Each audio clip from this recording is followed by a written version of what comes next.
The story usually starts the same way. A humid morning, somewhere in Southeast Asia, during a joint military training exercise meant to build cooperation, not competition. American Special Operations soldiers arrive confident, professional, calm.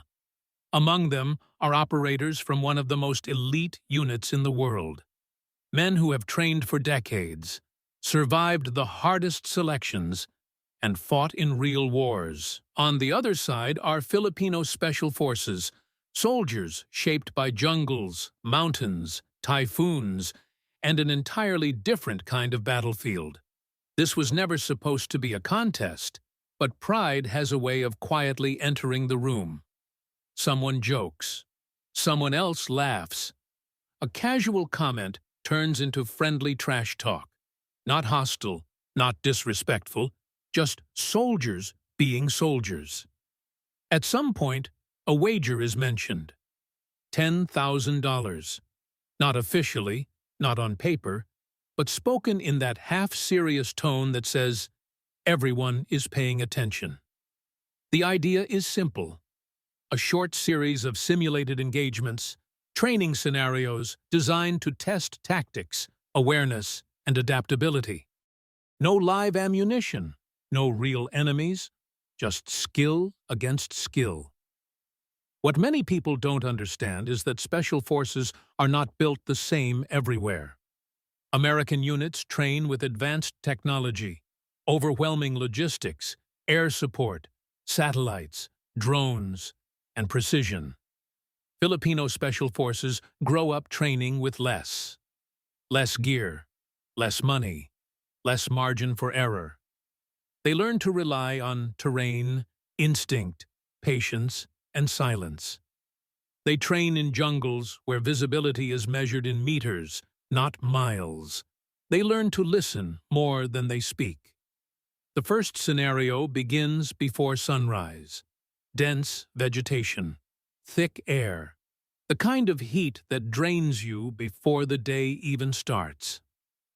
The American team moves with confidence, applying textbook tactics perfected in deserts and urban environments.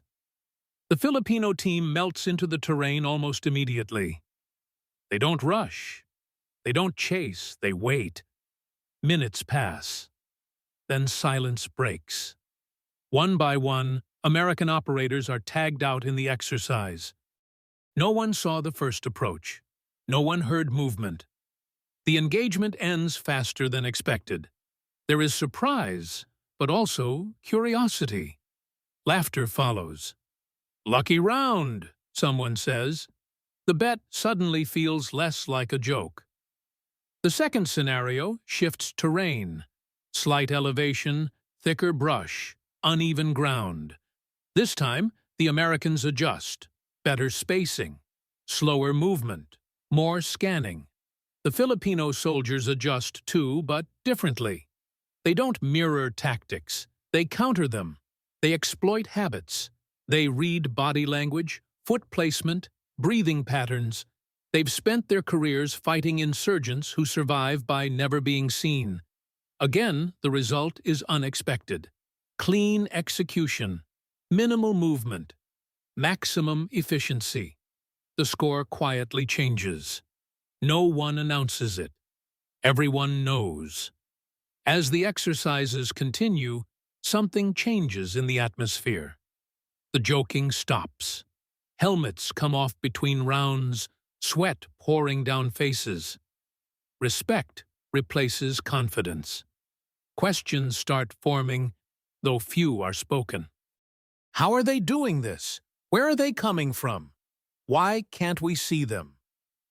By the fourth scenario, fatigue becomes a factor. This is where Filipino soldiers are most comfortable. They train in these conditions year-round. They are used to hunger, heat, and long hours without rest. For the Americans, jet lag and unfamiliar terrain begin to show. Small mistakes appear. A snapped branch. A shadow moving when it shouldn't. That's all it takes.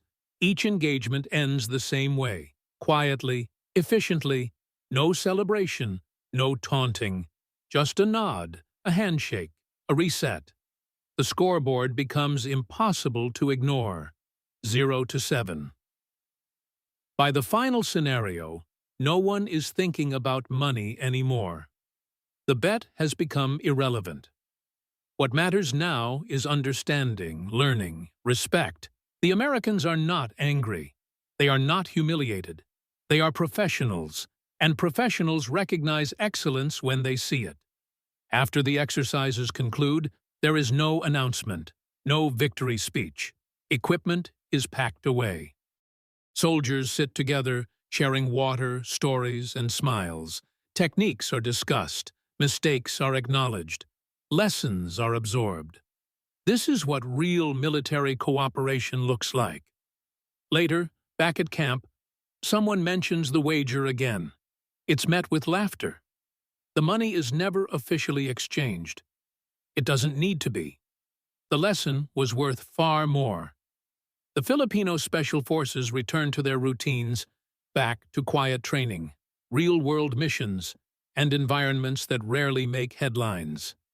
The American operators go home with something equally valuable, a reminder that elite does not belong to one nation, one flag, or one budget. Stories like this don't appear in official reports. They spread quietly, soldier to soldier, unit to unit, not as boasts, but as respect, as a warning against underestimation, as proof that experience, adaptability, and humility matter more than reputation. In the end, no one really went home silent. They went home thinking, and in the world of special operations, that may be the most important outcome of all.